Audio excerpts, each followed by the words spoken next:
Father Pedro Opeka personally welcomed the Pope to Acamosea, the city of friendship he built out of a garbage dump to give dignity to those who survived by looking through the trash. Pope Francis was speechless at the reception they gave him when he entered this pavilion.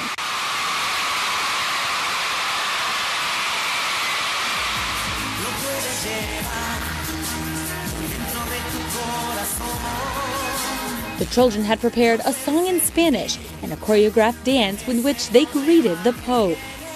The scene emotionally affected the First Lady of the country, who was sitting next to the President behind the Pope. Then Father Pedro Opeka spoke. He's a missionary from the Congregation of the Mission, founded by St. Vincent de Paul. He was nominated for the Nobel Peace Prize for helping thousands of people out of extreme poverty in this city. He explained to the Pope that Acamosea began thanks to faith, work, school, reciprocal respect, and discipline. He was always convinced that these people were able to get out of misery. Ici, c'était un lieu d'exclusion, de souffrance, de violence, de mort. Après 30 ans, la divine providence a créé un oasis d'espérance, où les enfants ont retrouvé leur dignité. Les jeunes ont repris le chemin de l'école. Les parents se sont mis à travailler pour préparer un avenir à leurs enfants. A girl told him about the activities they do and then handed the Pope some gifts from their mothers. The Pope recognized that Acamosea is a city of hope, proving poverty can be overcome.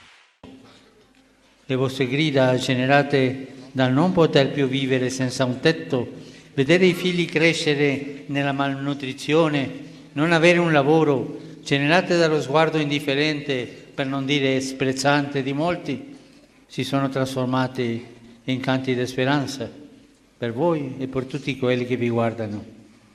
Ogni angolo di questi quartieri, ogni scuola o dispensario è un canto di speranza che smentisce e mette a tacere ogni fatalità.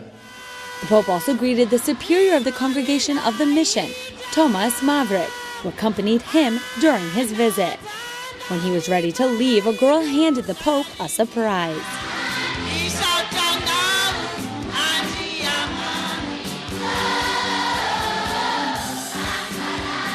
Before leaving, Pope Francis turned to look at them for the last time. Then Father Pedro Opeka accompanied the Pope through the streets of Acamosea in the Popemobile to a huge quarry where many of its inhabitants work. Here, the Pope greeted some of the workers. They told him they've been smashing granite for 30 years just to make a living. Pope Francis then prayed for the workers, for the children forced to work, for the entrepreneurs, and for those without work. This left the enthusiastic people who couldn't control shoving at times. Then he toured the entire area in the Popemobile. He was very happy, and it's a day he will probably never forget.